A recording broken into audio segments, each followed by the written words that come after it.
Workers at Scripps Mercy Hospital got quite a surprise this morning. This spectacular water show was caused by a semi-truck driver who sheared off a hydrant around 4:30 this morning.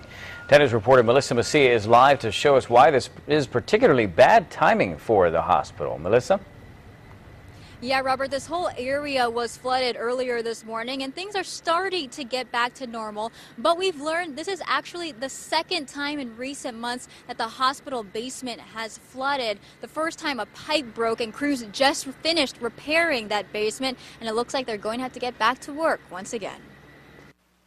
A more than 30-foot geyser created quite a scene at Scripps Mercy Hospital. Employees snapped photos and others tried their best to dodge the rushing river. It's the biggest fountain I've ever seen out there. A surprise? Definite huge surprise, yeah. Driving in, it's a wake-up call. It took more than an hour and a half to shut the water off, and when it stopped flowing, you could see the damage was done. The hospital staff wouldn't let us inside, but our cameras spotted the cleanup. Offices in the basement were flooded, as well as the kitchen. I couldn't believe it happened to me.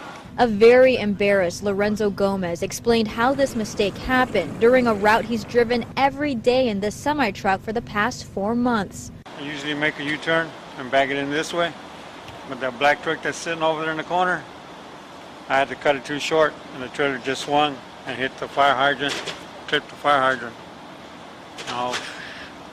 Went up. No patients were affected, but some employees were. People can't get to their office. They're flooded, so we have some areas flooded where the people can't go to work in office areas. Even though the road has dried out, Gomez is still finding a way to forgive himself and hopes others can too. I'm just upset at myself, it's an accident, but still, you know what I mean? And it's unclear when those workers will be able to get back into those offices. We've also learned that some of the elevators were temporarily shut down as a precaution. I asked the water department why it took so long to turn that water off, and they said the valve they needed to get to was underneath all of the rushing water. Reporting in Hillcrest this morning, Melissa Macia, 10 News. All right, thank you, Melissa.